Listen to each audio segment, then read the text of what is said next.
estamos em contato com ele, que é ator, dublador, aqui para o programa Espaço da Inclusão, uma honra recebê-lo, né? Também no programa Teletema Cast, Mauro Horta. Mauro, olá, tudo bem? Olá, gente, o pessoal da Rádio Teletema, Thaís, Felipe, Carolina, muito prazer aí estar com vocês, o público aí que vai curtir esse nosso podcast. Sempre um prazer falar sobre a minha profissão e também, junto com isso, do link da profissão com a questão da inclusão. Isso aí, Mauro, prazer para nós receber você aqui no nosso programa, na nossa Rádio Teletema, sempre destacando aí a importância da dublagem para nós, pessoas com deficiência visual. Então, muito obrigada pela profissão de vocês e parabéns. Imagina, o que a profissão traz de retorno maior, pelo menos essa é a minha opinião, exatamente o carinho dos fãs também do nosso trabalho e essa oportunidade que a profissão dá de a gente, de alguma maneira, contribuir para a inclusão, né? Seja ela qual for, né? Mas, assim, por exemplo, a gente vai falar mais à frente, com certeza, mas tem a questão das pessoas que têm alguma, né,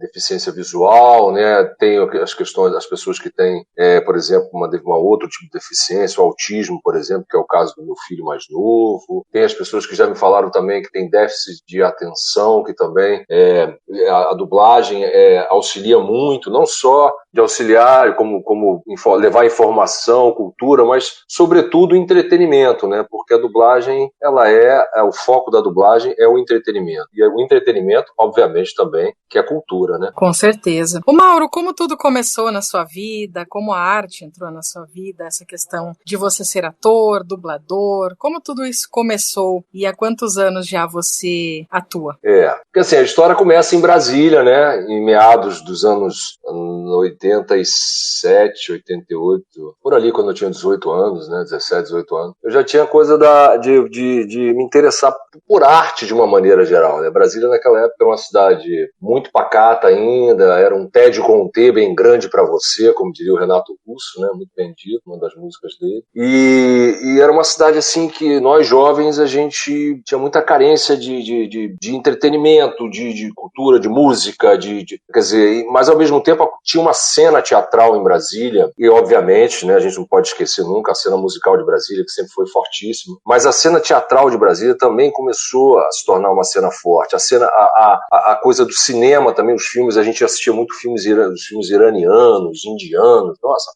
foi quando eu vi pela primeira vez Blade Runner, a primeira versão, que eu acho sensacional. Para mim é um dos grandes filmes da minha vida. Enfim. E aí a gente tinha muito acesso à cultura, né? E aí eu comecei a me interessar, né? Apesar de ser assim, de ter feito o vestibular na época, né, para jornalismo, e passei lá na UNB, na Universidade de Brasília, Comunicação Social, eu acabei enveredando por outros caminhos. Eu comecei lá na UNB e depois, fazendo comunicação social, o teatro apareceu na minha vida, porque eu fui também procurar isso. Eu já trabalhava com música também, né, numa banda e tal, de rock lá de Brasília, e aí não deu muito certo ali e tal, e eu fui, não, mas eu não quero parar, eu quero continuar de alguma maneira ligado à cultura e tal, à arte, né. E aí o teatro apareceu, eu falei, caramba, isso aqui é interessante e tal, não sabia exatamente onde estava ainda, mas eu falei, eu vou por aqui, parece aquele negócio do bichinho do teatro que te morde, né, que a gente costuma dizer, e eu fui mordido por esse bichinho do teatro e embarquei nessa e fui fazendo cursos, fui fazendo a própria UNB, fazia cadeiras de teatro, e aí minha carreira no teatro começou a decolar em Brasília, né? Foi quando eu pensei, em determinado momento, ou continuar lá, né, que não tinha tanto espaço assim de trabalho e tal. Depois isso mudou, mas mesmo assim ainda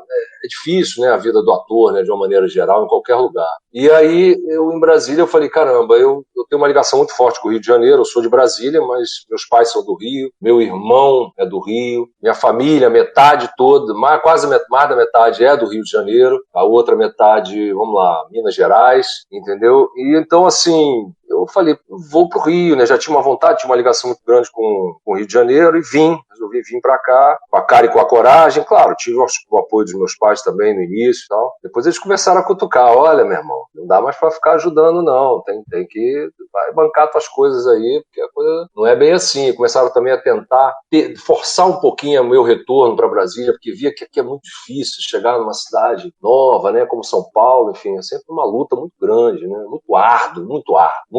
E aí eu fui indo, mas as coisas foram acontecendo. Eu trabalhei muito em teatro aqui no Rio, trabalhei com grandes mestres de teatro, Sérgio Brito, Gabriel Vilela, Leon Góes. Nossa, trabalhei com uma turma sensacional, então as coisas foram acontecendo no teatro. Do teatro eu comecei a fazer pequenas participações em televisão, fiz umas novelas aí, sempre com participações pequenas, nada muito relevante, nunca tive assim uma grande oportunidade na televisão. Fiz cinema também, louco por cinema, um longa, e o outro foi A Casa da Mãe Joana 1, do Hugo Carvana, um filme muito bacana, comédia. Você fez a diarista também, né, Mauro? Fiz a diarista, novelas na Globo e seriados eu fiz vários, assim, mas participações pequenas, entendeu? Sempre coisas assim, dando nenhum papel assim com muita relevância, porque também é um outro nicho, é uma outra dificuldade de você conseguir acessar esse nicho, entendeu? Então, assim, todo segmento artístico, você tem que né?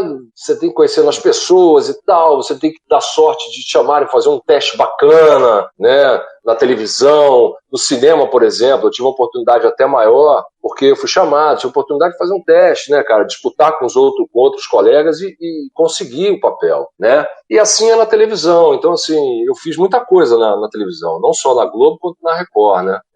Novelas de época e tal, mas sempre participações pequenas. A dublagem surgiu por acaso, porque assim, não tinha um sonho de ser dublador. Meu sonho é um ator, eu sou um ator, como a Camila Amado também, que até faleceu recentemente, uma grande atriz de teatro brasileira. Um dia a gente estava fazendo uma leitura dramática aqui no Rio, e aí a gente conversando e tal, falou, Mauro, caramba, trabalho, pô, que bacana e tal, papapá. Aí a gente foi conversando sobre coisas da vida, falou assim, não, você não escolheu o teatro que te escolheu, quer dizer, tem essa coisa de você ser abraçado por aquilo que você tem, digamos assim, um talento maior. E o meu, realmente, hoje em dia, mais do que nunca, com o tempo de estrada que eu tenho, eu acredito que o teatro realmente seja a minha praia, digamos assim, né? Além de Copacabana, Ipanema, Barra da Tijuca.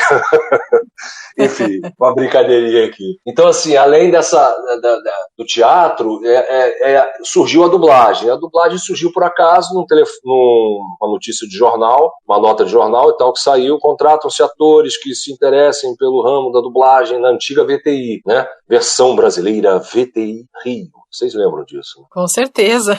Exatamente. Aí meu falecido pai, falou assim, olha aqui, cara, ó, tá aqui, pá, tem um negócio aqui, acho que é interessante, você deve ir para procurar a situação, né, ator de teatro para sobreviver é muito difícil, bababi, bababá, papai tava certíssimo, eu fui, entreguei o currículo, com mais não sei quantos atores, muita gente, né, que deixou lá o currículo de papel na época, e aí eu fui selecionado pelo currículo, depois começaram, eu me lembro até que tinham provas de inglês, aí depois provas de interpretação, o próprio dono da empresa assistia todas essas fases que a gente foi passando. Fui selecionado para continuar a fazer o curso lá, né, de um mês na casa, de 3 meses, eu acho. Não me recordo quanto tempo, mas acho que eram 3 meses. E aí, esses 3 meses, a gente fez um curso com o Lauro Fabiano, né, que é um dublador antigo, aberto e tal. Lauro Fabiano ministrou esse curso, e de lá, para vocês terem uma ideia de toda essa galera que foi lá, que deixou currículo, que chegou a fazer o curso, que no final o funil é tão complicado que sobraram 30, dos 30 ficaram 15, mas assim, os que chegaram a casa eram cerca de 200 a 300 atores procurando ingressar na dublagem. Ficaram 30, dos 30, 15, dos 15 hoje em dia no mercado, somos eu, Nestor Chiesi, de São Paulo, Luiz Carlos Percy, daqui do Rio, Paulo Bernardo, daqui do Rio, e Rita Lopes. Só nós 5 dessa turma que permaneceram no mercado de dublagem, obviamente, que eu estou falando agora, e conseguiram, de alguma maneira, vamos dizer, se estabilizar no mercado. Não é isso, mas de ter um prestígio, de ter um respeito pelos colegas, enfim, de conquistar um espaço bacana nesse segmento que é a dublagem. Antes de chamar os meus colegas Felipe Diogo e Carol Antunes, Mauro, você já dublou novelas mexicanas, turcas? Como foi isso? Nossa, já dublei e dublo até hoje e adoro dublar. Adoro dublar as novelas mexicanas, turcas que vão para Angola. Esse é um dos trabalhos assim que eu me divirto muito fazendo. Primeiro porque as novelas mexicanas, né? Turcas, o produto é muito bom, cara. Assim, as mexicanas melhoraram bastante, mas estou falando assim dos atores, da direção de atores e tal. E eu me divirto muito porque mesmo quando a novela, eu já fiz muitas novelas mexicanas antigas, e às vezes determinados atores assim é de uma canastrice, né? Não sei se vocês concordam comigo, assim. Mas é uma canastrice que, pra você dublar, é divertido. Tá entendendo o que eu tô falando? É verdade, concordo. Aí você pode ir pro lado canastrão, como o ator tá propondo, ou você pode sugerir uma coisa mais, um realismo maior, uma interpretação mais realista. Aí depende muito de quem está dublando, entendeu? De ter essa sacação e perceber isso. Então, assim, sobre esses dois produtos que você falou, cara, eu adoro. Estou fazendo, inclusive, uma agora, não posso falar, porque não foi ainda, enfim. Mas já fiz várias. Não lembro nomes, porque sou péssimo de nomes, mas as pessoas sempre me mandam trechos das novelas que eu fiz. Já fiz alguns vilões, já fiz vários vilões de novela mexicana. SBT, Zap Novelas, Band. Zap, então, é direto. Sim, para Angola, né? Nossa, eu trabalho direto com eles, com a Patrícia lá da Angola, da Zap e tal, e com uma turma boa de lá, que mandam, assim, novelas pra gente de muita qualidade, e, claro, aí você vai dublar para Angola, determinadas coisas você não pode dizer, quer dizer, você não pode usar determinadas palavras, porque é o português falado lá, então, por exemplo, você não fala pra, você não pode suprimir, né? Você tem que falar para. Tem uns detalhezinhos assim que você tem que ir se adequando. Mas é sensacional. Personagens também, já dublei um vilãozão pra lá, 1, 2 ou 3, uma coisa assim. E eu sempre gosto muito, e o retorno deles comigo também é muito bacana. Eles sempre gostam do trabalho, isso que é importante também. É verdade. Eu acredito que tenha uma grande diferença entre as novelas mexicanas e as turcas, né? Até aquele melodramático, aquela coisa. Isso. Mas esse melodramático que você tocou é exatamente isso que eu estava falando lá. Eu gosto disso, entendeu? Para dublar, assim, eu acho muito legal. Porque é uma escola. E outra coisa, hein? Vou te dizer mais. É dificílimo, cara. Eu já peguei, assim, personagens de novela mexicana e tal, que eu vou te dizer que eu penei e muito pra fazer. Porque justamente por essa coisa melodramática, e aí você tem que achar o tom. Como é que é? Vamos ficar além dele, igual, mais ou menos parecido, ou então dar um tom mais, suavizar um pouco. Claro que você tem que ir de acordo com o que a cena tá pedindo, né? Mas você tem como... É porque eu não sei explicar isso, eu sei fazer, entendeu? Mas vou tentar explicar. Você tem que ser o que a cena pediu, você tem que fazer. Você é um dublador, você não é o ator que está lá, né? Mas você tem como dar um colorido para aquilo diferente, entendeu? Aí depende de você, de cada profissional, de perceber essa possibilidade. Então, assim, essa coisa do melodramático é legal demais, porque a gente se diverte com cenas hilárias, né? E tem umas coisas extremamente toscas, não tem? Também. E que são coisas... São cenas toscas, às vezes, mas, assim, são engraçadíssimas, entendeu? Então, eu me divirto muito fazendo. Bacana. Conosco também o Felipe Diogo. Olá, Felipe. Olá, Thaís. Olá, Mauro, Carol, ouvintes da Rádio Teletema, programa Teletema Cast, Espaço da Inclusão. Bom, Mauro, eu queria saber inicialmente de você, agradecendo mais uma vez a sua atenção conosco, como é que foi fazer o filme do Didi? Eu que agradeço, primeiro, esse convite de vocês, um prazer estar aqui participando, né? Já falei antes. Olha, Felipe, eu fiz o Didi Quer Ser Criança. Foi esse filme que eu fiz com ele. Já fiz com o Didi também, aquela Turma do Didi, na Globo. Também gravei alguns episódios com eles lá, tive a oportunidade de participar. Cara, o filme foi muito rápido, foi a cena inicial, né? Que eu faço um marido de uma moça lá e tal, um casal e tudo. A gente tem uma ceninha muito rápida com Renato Aragão, né? E foi legal, assim, mas foi muito rápido, entendeu? Assim, eu não participei do filme com um personagem maior, entendeu? Diferentemente da Casa da Mãe Joana, onde eu tive uma cena mais mais assim, né? Não vou dizer nem longa, mas uma cena mais intensa, né? E tal, com a Fernanda de Freitas e tudo. E o Carvana também veio, conversou comigo e tal. Então, assim, foi uma outra coisa. O Didi foi muito rápido. O Renato Aragão, tive pouco contato com ele, foi mais ali na cena mesmo e tal. Na turma do Didi também, como é a coisa da Globo, é muito industrial, né? Então, assim, a gente também tem pouco tempo de bater um papo, de repente, conversar no off ali, né? Porque é tudo muito corrido, cara, é muito frenético. Quando quando vai pro ar, a gente não tem noção ali do que é por trás dos bastidores ali, né? Então é tudo muito corrido, então você tem que estar preocupado com o que você vai fazer, entendeu? Com o seu texto, com as marcações e tal, entrar, pegar as orientações do diretor, bater o texto com os atores, gravar e um abraço. É muito, muito industrial tudo. Não tem tempo de ter muita convivência, a não ser que você faça personagens grandes, que você passe uma novela inteira, um determinado núcleo. Aí, obviamente, você vai ter um contato maior com as pessoas, né? Não foi o meu caso. E DuckTales? Como é que foi fazer DuckTales? DuckTales. Ah, DuckTales tá falando de dublagem, né? Isso. Obviamente. Foi mal. Legal pra caramba. Legal como fazer Duck-Kabum também no Toy Story 4, entendeu? Também, né? Nessa linha sensacional. Enfim, são produtos diferentes, né? São coisas diferentes, mas qualquer trabalho, assim, eu me empenho muito em fazer e sempre tento colocar ali o coração, bicho, a atenção máxima. Comigo, pelo menos, funciona dessa maneira. Agora, o Thor é icônico, né? Não, o Thor é icônico, como o Capitão América, como o Homem de Ferro. Esses caras não tem como você competir, né? Não tem como você... assim, por mais que você faça... Por exemplo, eu tenho mais ou menos, 24 anos de profissão na dublagem, né? Como ator, devo ter uns 29, mais ou menos. Mas na dublagem, eu tenho uns 24 anos. Cara, eu já fiz um quilhão de coisas, entendeu? Eu já dublei muita coisa, e alguns atores em alguns filmes, por exemplo, Hugh Grant, eu dublei ele num filme. Claro que eu não sou o dublador oficial, né? Mas eu dublei, tive a oportunidade de dublar. Dublei até o Van Damme, cara, no filme dele aí, ai, meu Deus, aí lembrar de nome eu não lembro. Também fiz um filme... Enfim, aí fiz vários atores que vão, assim, e dublei outros grandes atores que não são, assim, digamos, tão conhecidos, né, de nome, mas são atores fabulosos, sensacionais, que eu tive a oportunidade de fazer personagens incríveis na dublagem, né? Fiz muito Chicago PD também, fazia uns personagens dificílimos, que são os psicopatas que entravam lá e tal. Eu tenho um pouco fascínio por essa coisa, e é fascínio no sentido de desafio, entendeu? De fazer um personagem dele.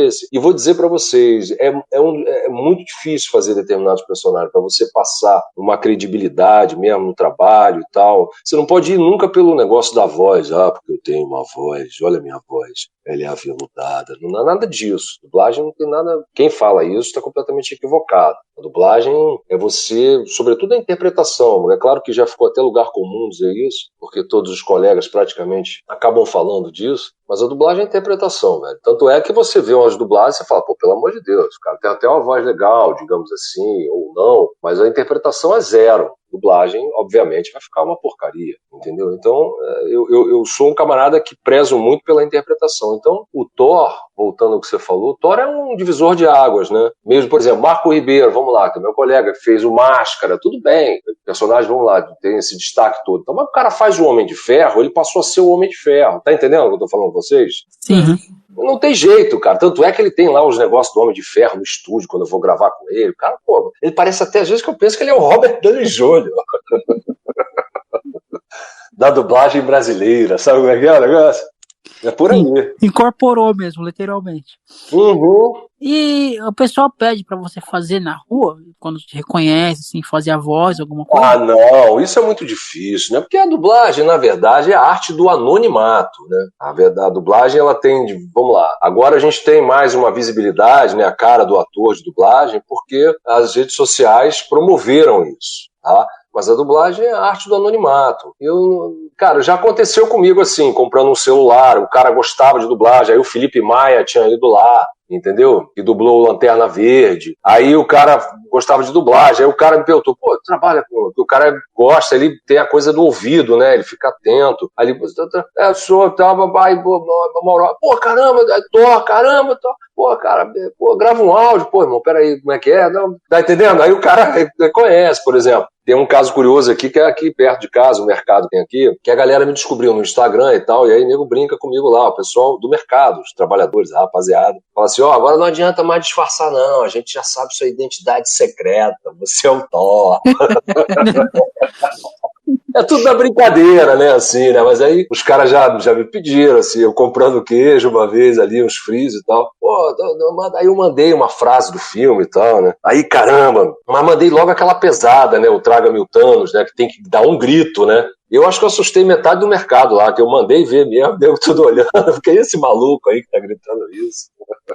Eu imagino no microfone, o locutor lá do mercado, então a gente vai trazer uma pessoa aqui agora. Pois é. É uma boa, né? Uma boa, né? Você também já fez, né, inclusive, a leitura sobre o Benjamin. Eu queria que você falasse um pouco dessa experiência. Sim, aí a gente está entrando na coisa da inclusão. Eu fui ledor, né, do Instituto Benjamin Constant, aqui no Rio de Janeiro, na URCA, durante 1 ano e alguma coisa, 1 ano e pouco e tal. E depois parei e tal, não sei porque também trabalho, aí acabei não dando para conciliar, E veio a pandemia, não sei o que, mas eu tô querendo retomar. Eu lembro que é o seguinte, eu gravava em fitas, né, as matérias assim que eu tinha, que eu acho que ia ficar mais interessante, porque, por exemplo, matemática é uma coisa que era difícil, que eu também nunca fui bom em matemática e tal, poderia gravar assim, os enunciados e tal, mas eu lembro que eu gravava muito matéria de direito para eles, de português, de história, enfim, da área de humanas, assim, eu lembro que eu gravava muita coisa, e eu também, não só gravava, como também sentava na mesa com eles, que a gente tinha coisa dos estudos e tal, e tinha uma mesa redonda, enfim, várias mesas, e eu era um daqueles que estava ali participando, lendo para eles, entendeu? E sentavam 2, 3 assim e tal. E o mais legal, o melhor resultado do trabalho, o melhor retorno desse trabalho para mim, né, foi o seguinte, foi um dia que eu ouvi de um advogado que tinha lá a sua dificuldade, né, de visão e tudo, não sei se ele era exatamente, totalmente sem visão nenhuma, né, não me recordo, mas era uma visão muito comprometida. E eu chegando e tal, eu falando com uma secretária que atendia, ele já me reconheceu pela voz, que fica muito apurado o sentido, né, ele já me reconheceu, me chamou meu nome, falou, poxa, você tá sumido e tal, pô, volta aí, Mauro, tal, não sei o que, cara, eu pegava suas fitas, eu ouvia, então ficava tudo muito claro, você, a coisa da pontuação correta, e também a coisa de falar, né, de ter uma boa dicção e tal, de interpretar às vezes determinadas coisas e tal, já que eu sou ator também isso facilitava. Então esse retorno que ele me deu, eu falei, caramba, fiquei até emocionado, cara, eu falei, caramba, poxa, como é que a gente não tem a dimensão, né, do tamanho da ajuda que a gente possa estar dando, quer dizer, do mínimo, né, da ajuda que para ele é muito, né, cara. E aí eu fiquei muito emocionado com isso, cara, e aí eu continuei lá, falei, pô, não, acho que o nome dele era Júlio, cara, acho que era. Aí eu falei, pô, bicho, eu vou voltar, porque eu tô meio enrolado e tal, enfim, acabei não voltando, mas eu espero voltar, assim, no momento em que não sei mais o que é isso que a gente tá vivendo, mas de poder ir, de poder sentar com eles, entendeu, poder ler, porque eu gostava de gravar também, pra mim era mais prático, digamos assim, entendeu, até por causa do meu tempo de trabalho, eu tinha que conciliar, correr pra URCA, da URCA ir pro centro, do centro ir pra Barra da Tijuca, que a vida da gente é uma loucura, eu corro pra tudo quanto é lado, vou pra Tijuca, vou pra Barra da Tijuca, vou pro centro, vou pra Botafogo, vou pra Copacabana, todos esses lugares têm estúdio, entendeu, então é muito corrido, entendeu, então assim, pra mim gravar era mais prático, mais, digamos assim, mas o trabalho com eles na mesa era muito mais interessante, e foi esse o meu pequena contribuição que eu dei, uma pequena contribuição que eu dei durante esse período que eu fiquei lá. Conosco também, Carol Antunes. Carol. Olá, Mauro, tudo bem? Oi, Carol. Então, uma pergunta que a gente sempre faz, isso divide bastante a opinião dos dubladores. Você acha possível hoje, com a tecnologia, com o que a gente tem hoje, uma pessoa cega conseguir dublar? Rapaz, que pergunta foi essa, Carol? Meu Deus, que difícil essa pergunta. Eu não sei, cara, não vou saber responder. Mas eu espero que um dia, sim, tomara que isso aconteça. Porque a tecnologia, né, do jeito que avança, é possível que isso aconteça muito em breve. E espero que isso aconteça, sim, que, pô, vai ser maravilhoso, cara. Agora, responder isso pra você, eu não sei. Primeiro que eu não sou um cara muito envolvido com tecnologia. As minhas aptidões, os meus gostos e tal são outros, entendeu? Então, assim, não sei te dizer em que nível que a gente está, enfim, mas eu acho que seria muito legal, cara, seria emocionante isso, se um dia isso vier a acontecer, que seja breve, vai ser muito emocionante. Eu acho que é bem possível, viu, Carol? Do jeito que a coisa anda, né? Tem a questão do Pro Tools também, né, Mauro? Pro Tools facilita bastante, porque na época que eu comecei, não tinha, né? Comecei, ainda peguei aquelas fitas, acho que era DAT que chamava e tal, não peguei a película, isso aí é a galera mais antiga, mas eu entrei ainda numa época de fita de rolo, ali tinha ainda uma coisa muito precária em relação ao que é hoje em dia. E para dublar também, na época que eu comecei, era muito mais difícil, que você tinha mesmo que fazer o sincronismo de qualquer maneira. Não tinha como você atrasar um framing, adiantar um framing, não tinha isso, não tinha recurso. Então tinha que ser dublador mesmo casca grossa para você colocar ali, né, na labial, lip sync, né,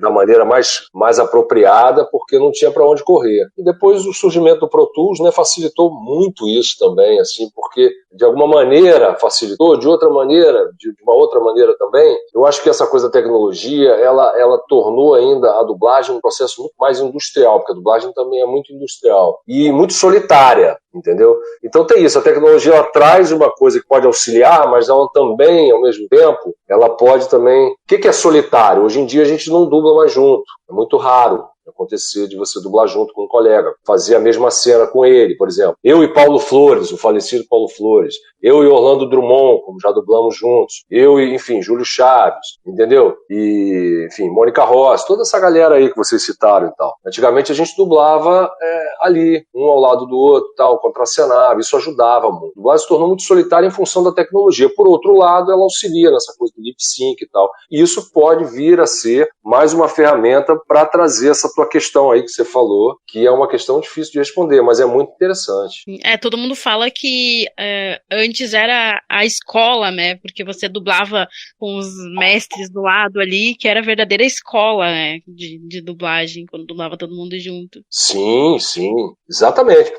Porque eu dublei, vamos lá, já falei, Orlando Drummond, Isaac Bardavi, Newton da Mata, e você via esses caras dublando. Júlio Chaves, que é Júlio Chaves é sensacional. Então eu dublava com esses caras e ficava observando, né, cara? Caramba, como é que ele fazia, como é que ele marcava a pausa, cada um tem um jeito de marcar, como é que a maneira dele, ele assistia quantas vezes a cena para poder gravar, como é que era a coisa de cortar o texto, acrescentar texto, suprimir determinado texto, isso tudo eu fui aprendendo, que eu ficava do lado ali da bancada e ficava de olho, né, nesses caras, principalmente quando eles iam para frente do microfone. Eu já dava um jeito de me encostar ali, né, já ficava ali, de olho e tal, e aí eu fui aprendendo muito com esses professores. Por isso que eu falei para vocês no início que eu comecei com um professor, que foi o Lauro Fabiano. Obviamente que ele teve uma importância muito grande na nossa formação, sobretudo desses 5 aí que eu falei, de nós 5. Mas assim, eu aprendi mesmo observando os colegas que eram, né, e alguns ainda são, uma referência total na dublagem brasileira. Só um detalhe, aliás, o Lauro Fabiano, que inclusive ainda está em atuação, né, faz parte inclusive do programa Patrulha da Cidade, da Super Rádio Tupi, do Rio de Janeiro. Ah, sim, é verdade, Lauro Fabiano, é isso aí. Falando ainda na questão da inclusão, Mauro, você milita também aí na causa autista, né? Você tem um filho autista. Como que é tudo isso? Vocês fazem parte de alguma associação? Eu sou pai de um autista de 8 anos, né, o Bento, um autista regressivo, ele falava, parou de falar e tal, e aí a gente tem que investir muito nas terapias, né, ele está numa escola, é uma escola voltada, assim, para autistas, mas tem também, é uma escola inclusiva, porque só é inclusivo quando tem outras crianças, né, que não tenham o mesmo, a mesma situação dele, né, e essa escola permite isso e tal, e é uma escola de fato inclusiva, porque tem muitas escolas por esse país afora, e acho que por esse mundo afora, né? Mas a gente é brasileiro, então vamos falar daqui, que se dizem inclusivas e de inclusivas não tem absolutamente nada, né? Eu sou testemunha ocular, né, de tudo isso que eu estou dizendo, porque é muito difícil você encontrar, seja no âmbito público ou particular, uma escola que de fato seja inclusiva. No Rio de Janeiro tem algumas e tal, públicas, mas não funcionam da maneira que eu acho que deveriam funcionar. Obviamente que tem uma ou outra que de fato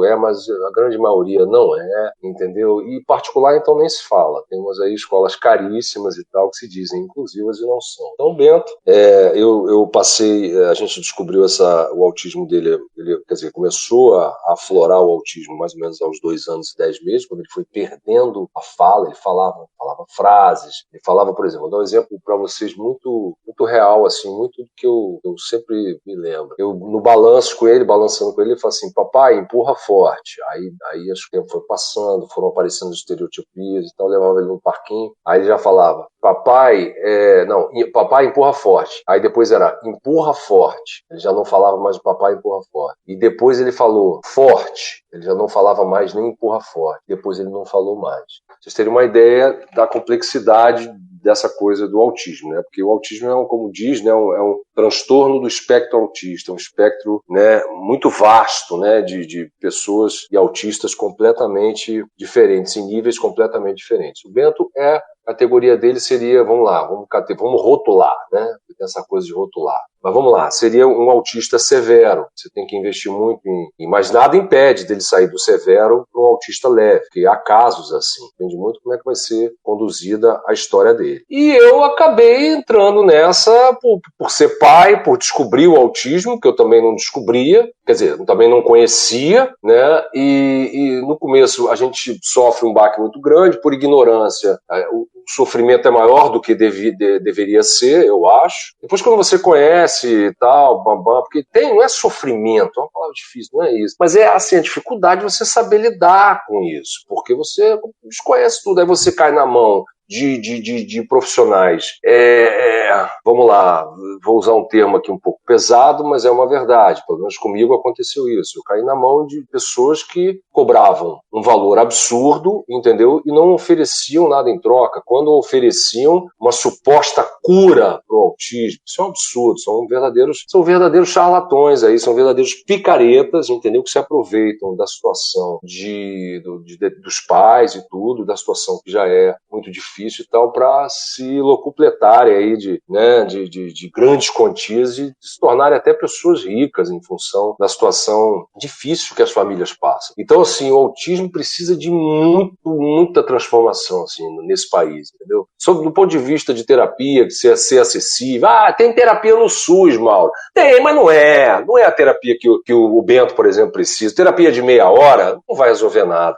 Então, eu passei a militar nisso. Então você vai pagar uma terapia boa, você paga um fonoaudiólogo com 4 sessões por mês, R$300 a sessão. Por aí você tira um fonoaudiólogo. Ele precisa de uma equipe multidisciplinar. Então você gasta, se eu fosse fazer tudo com ele, estou falando para vocês a realidade, seria em torno de R$25 mil para aquilo que ele precisa. Assim como ele, milhões de outros autistas precisam disso e não têm acesso. Então, eu sou um privilegiado, graças a Deus, assim, quer dizer, mas de qualquer forma recorri a um advogado para poder ganhar na justiça, porque a gente paga um plano de saúde muito caro e tal, e as outras pessoas que não têm isso. Então eu passei a procurar as pessoas, a me amparar, a dividir, a trocar ideias e tal, e fui convidado a ser conselheiro lá do Onda Ponto Autismo, onde eu sou um tipo de conselheiro, assim, que é um cara que leva informação através até da minha profissão, da dublagem, né, que é uma profissão que também auxilia muito nessa coisa da inclusão. Eu procuro levar informação, né, toda essa ignorância que existe de preconceito, através do meu trabalho, através de algumas lives que eu já fiz. E eu vou tocando a vida dessa maneira. Não sou um militante, não sou um cara que eu levanto assim, não é bandeira, que eu não gosto de levantar bandeira de nada, mas não sou um cara muito empenhado, poderia ser mais, mas é muita conta para pagar, entendeu? E com 3 filhos eu também não tenho tempo para isso. Então o pouco que eu posso fazer, poderia fazer mais, confesso, eu faço. É isso. Existe aí no Rio de Janeiro, inclusive, até nós já conversamos com ela uma vez, uma moça que ela até acho que a Carol vai lembrar, ela é autista também, e ela é dubladora, a Larissa. Você já obteve conhecimento, né? Como que você vê essa questão? Autistas fazem muitas coisas interessantes nessa questão da inclusão dos autistas na dublagem. Legal pra caramba também.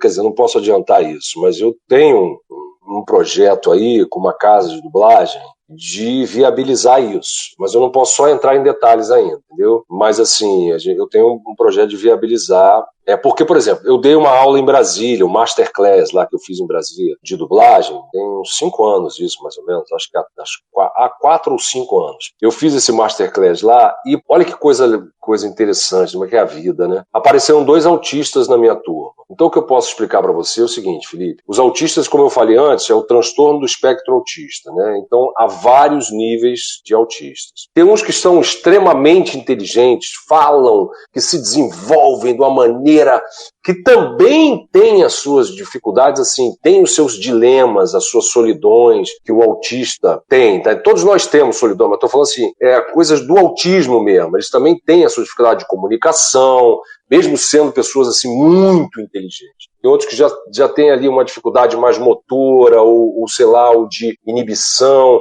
e tem outros que têm uma dificuldade maior, né? Tem outros que têm uma dificuldade imensa, né? Enfim, é muito complicado. Assim. Agora, os autistas que apareceram no curso que eu ministrei, aí eu vou dar esses 2 exemplos. Um garoto que apareceu, ele é também muito inteligente, mas eu acho que ele não teria como trabalhar na dublagem. Por quê? Porque ele tinha determinadas, uma dificuldade às vezes de terminar uma frase, coisas assim que na dublagem ia ser difícil, esse tipo de a não ser que fosse um processo muito lento, o que a dublagem não é. A dublagem é muito rápida. Então eu acho que esse menino, por alguns motivos, seria não seria impossível, claro que não, mas ele teria que trabalhar muito esse lado dele, essas dificuldades, esses limites dele, para ele poder chegar a fazer uma dublagem aqui, outra ali. O outro, por outro lado, que apareceu, era um menino muito rápido, inteligente e tal, mas ele era fechado, ele tinha uma coisa que eu falei, esse menino é autista. Aí eu sondei e tal, e o pai falou que realmente era, entendeu? Mas um grau muito leve. Então esse menino, eu acredito que ele perfeitamente, pelo que eu vi lá, ele ia ter um grau de dificuldade assim, de determinada coisa de relacionamento e tal, mas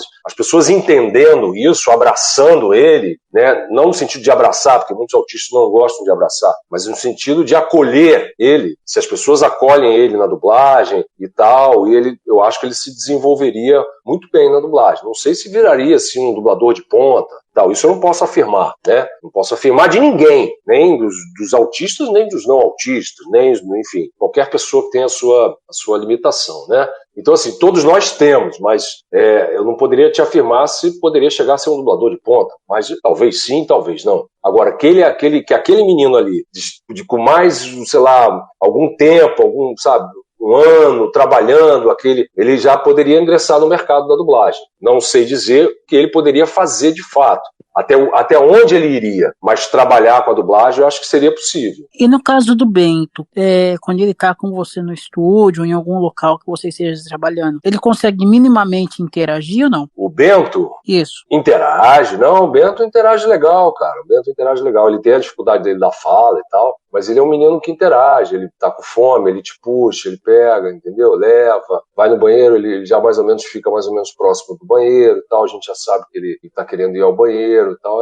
A linguagem do Bento é muito mais corporal, pelo menos por enquanto, entendeu? Enquanto as terapias não estão de fato sendo feitas, né? Por causa da pandemia e por causa da coisa na justiça que está um pouco emperrada ainda, mas vai sair. Então, assim, mas ele interage, é um menino muito feliz, assim, sorridente e, bicho, Bento é difícil explicar, assim, com palavras, entendeu? Aí realmente é uma coisa mesmo de sentir mesmo, sentimento que eu tenho, entendeu? É um menino onde você olha para ele, você vê a pureza, assim, no sentido do olhar, ele não tem malícia, tá entendendo? Isso, por um lado, é maravilhoso, por outro lado, eu, como pai, como, vamos lá, neurotípico, né? Essas palavras que a gente tem que usar, mas enfim, eu, como neurotípico, a minha preocupação qual é? É o futuro dele, como é que ele vai se desenvolver num mundo tão difícil, num mundo tão duro, né, num mundo tão maluco, tão desleal. Então, assim, a minha preocupação é essa, mas é uma preocupação de pai, ela é minha preocupação, não é a preocupação do Bento. O Bento é um menino que vive, se alimenta muito bem, vai para o mar, mergulha aqui no mar direto comigo, levo ele, porque eu sou um pai, quando eu falo de amor, eu não estou falando de um amor etéreo, não. Amor etéreo é aquele que, eu te amo. Ama como, porra? Tu tem que fazer. Tem que ser o amor prático. Eu sou o pai do amor prático. Boto ele na bicicleta, levo ele, vamos subir montanha, vamos pro mar. É isso. Amor pra mim é isso, é prático. Não tem esse negócio de, eu te amo, te amo, te amo, não faz nada. Ou então só dá dinheiro. Isso aí pra mim tá por fora. E o Bento interage bem, sim. E como é que foi pra ele essa questão da pandemia, principalmente naquele início que não podia sair de casa, que não podia fazer nada, porque o autista geralmente tem a rotina, né? E eu tava até vendo algumas coisas que tem alguns autistas que ficaram um pouco perdidos com essa questão né, de ter que mudar a rotina, né? Eu até estava conversando com alguns e eles falaram que estava bem difícil para eles, assim. Como é que foi para ele entender isso? Olha, Carol, ele sentiu muita falta do colégio, sentiu muita falta do colégio. No início foi bem difícil. Mas o que eu fazia para atenuar isso? Eu, mesmo na pandemia e tal, eu não tinha como. Era uma coisa assim de pai. Eu falei, bicho, porque na verdade eu acho que eu estava correndo um risco maior, entendeu? Então eu pegava ele, porque ele gosta muito de andar de bicicleta na garupa. Então durante a pandemia eu pegava ele, botava ele na garupa da bicicleta. O Rio de Janeiro estava praticamente uma cidade fantasma, e eu saía com o negócio do álcool gel, nos primeiros meses ainda não de máscara, porque a máscara estava naquela coisa, usa máscara, não usa, ninguém sabia, aquela coisa maluca que a gente viveu, o mundo todo viveu isso. Então às vezes no início eu pedalei sem máscara, depois passei a usar máscara, obviamente, pedalando. Eu botava ele para dar um equilíbrio para ele, porque pedalar para ele, rodar, eu não parava em lugar nenhum, levava água, dava um passeio de 2 horas com ele, pra vocês terem ideia. Eu pedalo muito, por isso que eu falei 2 horas, não é exagero não. E aí eu pedalava, dava uma volta na lagoa eu voltava pra orla, aí parava, bebia uma aguinha da gente mesmo e tal, sem contato com ninguém, porque também não tinha ninguém na rua. E aí eu ia, andava mais um pouco, aí chegava em casa, aí ele dava uma equilibrada, entendeu? Foi assim que eu consegui, de alguma maneira, organizar um pouco o cérebro dele. Tá entendendo? Que eu estabeleci essa rotina da volta da bike, e a volta da bike acalmava ele. Então foi essa maneira que, como pai, eu vi de poder fazer com que ele não sofresse tanto com essa coisa de cortar o colégio, não vai mais pro colégio. Tanto é que quando ele voltou pro colégio recentemente, presencialmente, no primeiro dia que ele viu que ele ia pro colégio, ele foi uma felicidade que vocês não imaginam, entendeu? E agora todo dia ele desce assim, já abre a porta de casa, ele já quer descer, e se você demorar a descer, ele fica te puxando, ele quer ir pro colégio, lá encontrar os amiguinhos e fazer parte daquela história lá dele. Então, assim, eu fui muito intuitivo. Eu corri um risco, claro que corri, de pegar a doença. Ele acha até que menos, porque é muito novo, acho difícil. Mas de pegar a doença e até vir a acontecer uma coisa mais grave, eu tenho pressão alta, tenho uma comorbidade. Poderia ter pegado, ter partido, enfim. Ou não, ter ficado muito mal. Enfim, há várias, né? Mas eu fiz isso com muita fé, com aquilo que meu coração pediu, e eu fui embora e fazia tudo isso com ele. De alguma maneira ele se equilibrou com essas voltas de bicicleta. Um dia eu vou até escrever alguma coisa sobre isso. De alguma maneira ele se equilibrou durante essa pandemia com essas minhas voltas de bicicleta. Por incrível que pareça, é assim que a gente vai conseguindo. Você percebe isso e foi muito legal, assim. Claro, legal eu ter conseguido isso com ele, mas, né, não queria ter vivido isso não, confesso que não. Eu preferia pular essa coisa da pandemia. E os irmãos dele, como que é com ele, assim, esse entendimento da causa? Não, os irmãos são ótimos, participam e tal. O irmão do meio é um pouco mais assim, não dá muita bola, menino, né, e tal, aquela coisa de menino, ele tá também pré-adolescente, mas é parceirinho e tal, entendeu? Briga com ele, dá umas brigas com ele, chama atenção, corrige. Você tem que corrigir, é um filho como qualquer outro, tem essa coisa. Eu corrijo também. Bento, dá um tempo, para de fazer isso, babá, chama atenção e tal, sabe? Claro que sem elevar a voz, né, procura não elevar a voz com um dos três, mas às vezes a paciência esgota, né? Mas com ele sempre eu me controlo um pouco mais, né? Não vou puxar o Mjolnir, né? Pra, né? Bater o martelo do Thor na mesa, que não dá pra fazer isso. Mas assim, eu brinco com ele, chamo atenção, tá como qualquer o Antônio se dá super bem com ele, mas é um pouco mais distante, digamos assim, porque é menino, tá nessa pré-coisa da adolescência. Maria Luísa, que já é uma adolescente, 16 anos, é muito mais parceirinha, auxilia mais, né?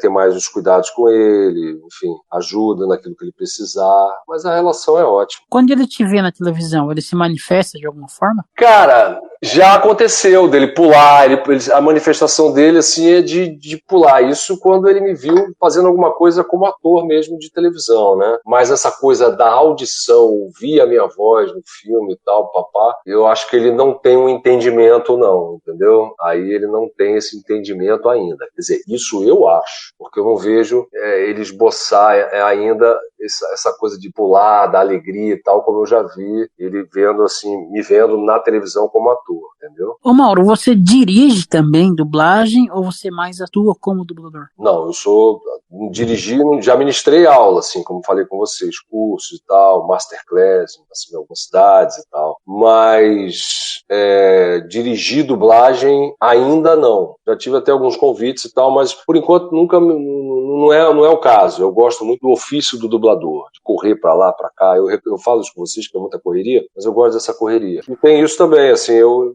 acho que eu não sei, sabe, que em algum momento eu vou dirigir, mas ainda não. Tem um outro caminho também que os dubladores estão seguindo bastante, né? Inclusive tem alguns colegas aí no Rio que fazem isso, a Geórgia, né? Que talvez você conheça, a Mônica Magnani, que é a questão da audiodescrição, que seria fazer a descrição das cenas que está no teatro ou na TV, enfim, no cinema. Inclusive o Bruno, né? Que nos passou o contato isso, do Mauro. O Bruno um abraço também, pro Bruno. Grande Bruno Linhares. Você já pensou em ir também para essa área da audiodescrição? Pois é, cara, não é nem que eu tenha pensado ou não pensado, é porque aí é uma questão mesmo de agenda, né, de combinar isso direitinho, de arrumar isso, enfim, de estar dentro da agenda, porque eu trabalho assim, cara, eu vou te dizer, eu trabalho muito, entendeu? Eu teria que conciliar, mas nada impede, não, de eu fazer audiodescrição. Mas, assim, o trabalho que eu fazia no Benjamin Constant não era audiodescrição, quer dizer, ali era uma outra história, mas de qualquer forma eu trazia ali para a rapaziada ali, né, aquilo que eles precisavam. Eu acho que a audiodescrição pode, com certeza, vai alcançar muito mais gente, né.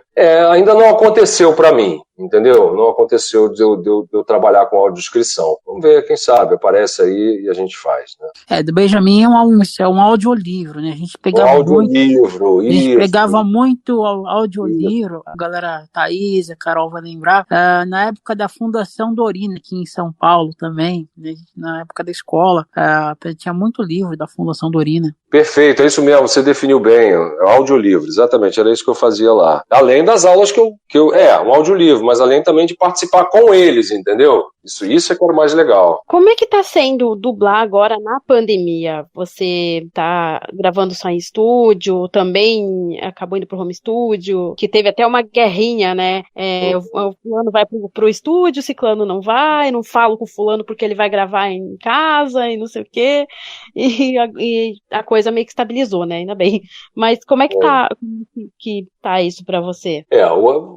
No meu caso, vou ser bem sincero com vocês, eu fiquei 40 dias sem trabalhar, né? 40 dias sem trabalhar mesmo, sem nada e tal, logo lá no início da pandemia e tal. O home studio, para mim, não daria, pelo menos assim, eu teria que investir um dinheiro que eu não poderia investir em home studio. Tem muita coisa para colocar o dinheiro, né? Principalmente em coisas que são mais importantes para mim no momento, né? Então, assim, e a coisa do silêncio, aqui em casa é complicado, eu teria que investir numa coisa de uma proteção no espaço físico também, de um revestimento, enfim, eu teria que gastar um dinheiro que eu não... alguns colegas falam, mas você não precisa, é um computador, mas a questão não é só o computador, a questão não é só o microfone, a questão é também o ambiente. A questão, por exemplo, o Bento, tal, não sei o que, ele tem uns barulhinhos dele que ele faz e tal, ele não vai entender, Bento, fazer silêncio, papai tá gravando. Aí eu teria que fazer uma proteção acústica e tal, quer dizer, isso ia demandar um tempo, um dinheiro que eu não acabei não fazendo, fui protelando, acabei não fazendo. Então eu fiquei 40 dias sem trabalhar, depois eu voltei, trabalhando muito pouco, durante muito tempo, com muito medo também, obviamente, como todo mundo, presencialmente, aos poucos, quando o trabalho foi voltando em um determinado momento, eu fui indo, um horáriozinho aqui, outro ali, ninguém sabia nada ainda, a gente ficava apavorado, e eu fui me arriscando porque eu precisava voltar também, precisava trabalhar, precisava de dinheiro, enfim. E então eu não cheguei a ter home studio. Essa discussão do home studio, não ter home studio, colega que não fala com o outro por causa disso, isso aí eu acho um absurdo. Sinceramente, não assumo postura nem de um lado nem de outro. Eu acho que cada um vai entender a demanda que tem, cada um vai entender, tem que entender o que o outro está buscando, o que o outro quer, qual é o problema o cara tem que fazer home studio, o cara tem um problema de saúde gravíssimo, mora com não sei o que, faça o seu home studio. O outro tem, mas às vezes até não tem, mas não quer sair porque está morrendo de medo, faça o seu home studio. O outro já não, eu não quero fazer home studio porque eu tenho situações muito particulares que não vão permitir com que eu faça. Então você vá fazer o estúdio, vá presencialmente, entendeu? E tome todos os cuidados, obviamente, que foi o que os estúdios, pelo menos que eu fui voltando muito aos poucos, foram tomando os cuidados todos, né? Todos os cuidados possíveis, eu acho, eles fizeram para poder ter esse cuidado com os atores que se dispunham aí. Obviamente que em algum momento um pegou a doença, não pegou. Eu, por exemplo, só vim pegar a doença agora, tem 2 meses mais ou menos. Depois de quase 1 ano e não sei quanto de pandemia, eu vim pegar a doença tem 2, 3 meses. Né? E, na verdade, quem adoeceu primeiro foi minha filha mais velha, que pouco saía de casa. Ela ia para aula presencial, que tinha voltado, e remoto, presencial remoto. Ela quase não saía, sempre muito cuidadosa e tal. Eu também, sempre muito cuidadoso, mas vim adoecer agora. Ela pegou, e eu acredito que ela, obviamente, tenha passado para todos nós. Peguei a doença. Não fui internado, não tive um caso grave, mas tive um caso pesado, uma doença pesada que não foi fácil, muita dor, muita febre. Me recuperei, todos nós aqui nos recuperamos. Tal. O Bento não teve absolutamente nada, ficou assintomático. Antônio também ficou assintomático. Então quem mais sofreu com a doença fomos minha filha de 16 anos, a minha mulher, a Fernanda e eu. Deu tudo certo no final e tal, a gente passou essa etapa, eu já me vacinei, a primeira vacina. A Fernanda também já tomou a primeira, a Maria Luísa deve ser em breve. E eu fui tocando a vida, assim, fui indo. Alguns lugares eu ia, outras vezes não, mas a sobrevivência também, ela vai falando mais alto, né? Então, em determinado momento eu tinha que sair, não precisava ganhar dinheiro, preciso botar comida na geladeira, tá entendendo? É bem básico mesmo, eu não tinha uma reserva, não estava preparado, como milhões de pessoas não estavam. Então cada um tem os seus pontos de vista a respeito dessa maluca pandemia que a gente está vivendo. E o meu foi esse, eu enveredei por esse caminho, não sei se eu estou certo ou errado, não vou aqui fazer julgamento, juízo de ninguém também, juízo de valor de ninguém, mas eu fui pelo caminho que eu achei que eu deveria ir, com muito cuidado, com muita cautela, e acho que, de alguma maneira, foi dando certo. Você já fez radioteatro alguma vez? Aí no Rio tem o show do Antônio Carlos, por exemplo, né, que tem um grupo de radioteatro. Alguma vez você já participou de algum evento como esse? Não, radioteatro não tive ainda a felicidade de participar. Ainda não. Espero que o Teletema me chame. O Teletema tem aí um radioteatro? Não, a princípio não, mas quem sabe, né? Olha, a Thaís apareceu, gente. Então é isso, Mauro. Muito obrigada pela sua participação aqui na nossa programação Teletema Cast, programa Espaço da Inclusão. Faça suas considerações finais, uma mensagem final aí para os nossos ouvintes, já agradecendo aqui também ao Felipe Diogo e a Carol Antunes por participarem aqui da nossa programação. Carol Antunes, Felipe Diogo, Thaís, pessoal aí, rapaz, né, como diz o Thor, da Teletema Podcast. Queria, obviamente, não poderia deixar de agradecer vocês pelo convite. Acho que os assuntos foram bem profundos em alguns momentos, mas a gente não deixou também de ter um pouco de humor, que é sempre importante. Profundos no sentido de serem assuntos muito bacanas de serem tratados e tal. Quero convidar todo mundo para assistir aí, para ouvir, aliás, né, o podcast, né? E espero que as pessoas gostem, enfim. E eu tô aí, precisou e tal, qualquer outra coisa, a gente entra em contato e vamos que vamos. Muito bem, conversamos aqui no programa Teletema Cast e programa Espaço da Inclusão com o ator e dublador Mauro Horta. Se vocês quiserem, eu vou falar só mais uma coisinha, pode? Pode falar. Vou deixarem. Como diria o Thor, é o seguinte: um rei sábio nunca almeja a guerra, mas deve estar sempre pronto para ela.